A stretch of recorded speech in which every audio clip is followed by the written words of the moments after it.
Assalamualaikum warahmatullahi wabarakatuh. Hari ini saya nak buat ulasan perlawanan di antara Kelantan versus Selangor, yang menang Selangor menang sebelah 2, dan ini adalah rekod jaringan Liga Malaysia paling terbesar pada season kali ini dengan rekod kemenangan sebelah 2 untuk pasukan Selangor. Benda ni adalah satu benda yang sebenarnya saya kasihankan pemain-pemain pasukan Kelantan. Mereka masih muda.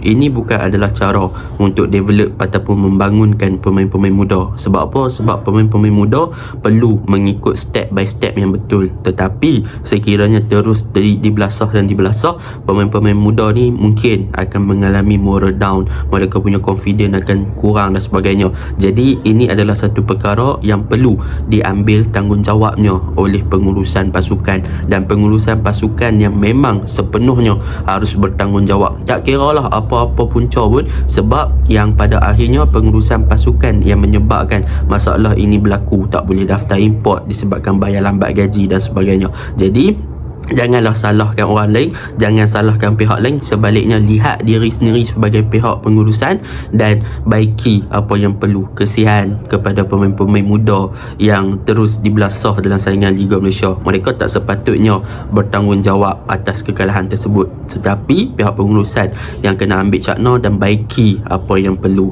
So carilah jalan terbaik, sama ada nak lepaskan ataupun jadi pihak pengurusan yang lebih berperi kemanusiaan. Tanpa membuang masa, kita masuklah ke dalam ulasan perlawanan. Untuk ulasan perlawanan kali ini, saya akan mulakan dengan pasukan Selangor. Apakah perkara positif yang kita boleh lihat dalam pasukan Selangor pada perlawanan ini? Perkara positif yang pertama kita boleh lihat di bahagian tengah, iaitu dengan kepulangannya Brandon Gunn yang bermain sebagai number 8 untuk perlawanan ini, dan Nur Rawabdeh lebih kepada pemain nombor 6 ataupun lebih kepada single pivot untuk membantu sebagai deep lying playmaker. Jadi kita boleh nampak yang first half memang banyak gerakan daripada bahagian tengah, banyak melibatkan build up daripada bahagian bawah dengan penggunaan daripada Haris Haikal dan juga Syahrul Nazim sebelum mereka buka ataupun mereka lebarkan ataupun progress the ball kepada bahagian tengah kepada Nur Rawabdeh. Jadi kita boleh nampak yang first half banyak Nur Rawabdeh yang bantu untuk progress the ball di kawasan middle third dan juga membuat hantaran-hantaran ke depan dengan supplying ball, sama ada long ball ataupun through ball yang ke arah untuk penetrate pertahanan pasukan Kelantan lah. Jadi kita boleh nampak yang mana dia berjaya assist satu kepada Orozco untuk game ni. Tetapi masuk second half barulah kita nampak lebih kepada kewibawaan yang dibawa oleh Brandon Gunn yang bertindak sebagai pemain central midfield untuk pasukan Selangor. Yang mana di second half barulah kita nampak yang Brandon Gunn memang banyak beraksi dengan aksi-aksi yang cemerlang daripada segi killer passing yang dia letakkan bola di belakang pertahanan untuk pemain-pemain winger seperti Faisal Halim, Ligan dan sebagainya. Cumanya di first half dia tak boleh nak buat macam tu sebab Mukairi Ajmal bukannya typical player macam Faisal Halim. Tetapi bila masuk Faisal Halim di second half, kita boleh nampak banyak hantaran-hantaran yang diletakkan di belakang pertahanan untuk Faisal Halim, Ligan dan juga untuk pemain attacking Ligan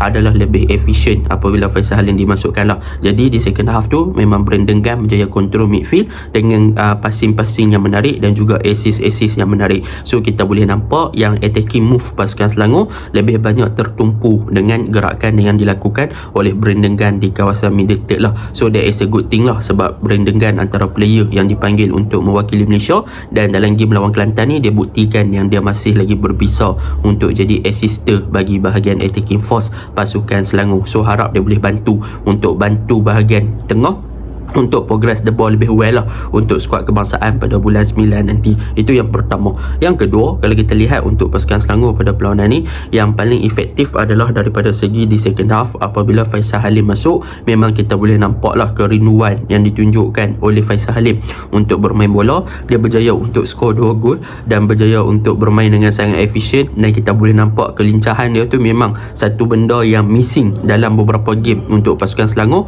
untuk ada direct winger seperti dia dan juga winger yang berkaliber dalam memecah belahkan pertahanan lawan dengan pace ataupun speed. So that is a good thing lah tentang Faisal Halim masuk. Dan untuk game ni yang ketiga, Richmond dan juga Aaron berada dalam kelas tersendiri. Cumanya tak boleh nak puji melambung sebab lawan dengan Kelantan. So Richmond dan juga Aaron, untuk game ni saya lebih suka untuk puji Aaron. Sebab apa? Aaron pada game ni dia berjaya skor gol yang banyak dan dia punya technical sebagai seorang winger dan juga striker is memang perfect. Dia berjaya score dengan technical yang bagus sebagai seorang striker. Dia punya shooting range, dia punya accurate, semua memang bagus. Ball control sebagai winger belah kanan pun bagus. Richmond Bokoyi pun untuk game ni dia boleh link up, dia boleh adjust positioning, dan dia juga mempunyai shooting range yang bagus. So that is a good thing lah untuk pemain-pemain hadapan pasukan Selangor untuk involve dengan perkara ni, bagi membolehkan mereka untuk bertindak lebih efisien apabila berjumpa dengan pasukan seperti Kelantan untuk dapatkan gol defisit yang banyak. Sebab gol different penting dalam saingan liga. Tambah pula Selangor sekarang nombor 2, so mereka perlu jarakkan mata dan juga gol different yang banyak untuk mengelakkan daripada Kedah dan juga tim-tim seperti Sabah sebagainya boleh potong mereka lah. So dapatkan gol yang banyak adalah benda yang bagus lah. So mereka eager untuk score, terutamanya di second half. Dan yang keempat, kalau kita lihat di second half, kemasukan Alex dan sebagainya telah memberikan satu import yang positif kepada bahagian tengah, daripada ball progression, daripada mereka punya free flowing football dan sebagainya. That is a good thing lah. Untuk game ni juga kita boleh puji daripada pecorak permainan yang ditunjukkan oleh Quentin Cheng. Dia pandai untuk game ni. Sebab apa? Sebab dia tidak terlalu ofensif, yang mana untuk game ni dia pandai untuk timing, bila dia perlu naik dan bila dia perlu turun. Tambah apabila Selangor ketinggalan 2 gol, maka Quentin Cheng lebih duduk stay di kawasan dia untuk memastikan yang kawasan dia tidak terekspos, dan dia boleh bantu back to pasukan Selangor, iaitu Haris dan juga Syarul Nazim dalam buat defensive duty. Dan jadi kita boleh nampak yang Quentin Cheng tidak terlalu bermain dengan ofensif dan tidak terlalu untuk bermain secara melulu naik memberi supporting play. Dan untuk game ni juga kita boleh nampak yang Quentin Cheng ada baiki daripada segi supporting play dan juga dia punya crossing ability, which is that is a good thing lah. Dia improve, dan dalam pada masa yang sama dia tahu bila mana dia perlu naik dan bila mana dia perlu turun. Cumanya apa kekurangan untuk tim Selangor adalah daripada segi defending lah. Defending untuk game ni 2 gol daripada pasukan Kelantan adalah mistake daripada Haris Haikal yang cuba bermain pada bawah tetapi gagal untuk progress the ball dengan really well. Hilang tackle Siringo jatuh penalti, dan gol yang kedua adalah berpunca daripada Syarul Nazim yang nak shading. Lah kali pemain Kelantan berjaya dapat bola dan passing kepada Fazrul Ahmed. So untuk defending mereka perlu, daripada transition mereka perlu lebih fokus, mereka perlu elak buat semua mistake macam itulah untuk pasukan Selangor. Jadi overall Selangor not bad lah game ni kan. Cumanya untuk Kelantan, bagi saya defending line mereka boleh dikatakan agak senang expose.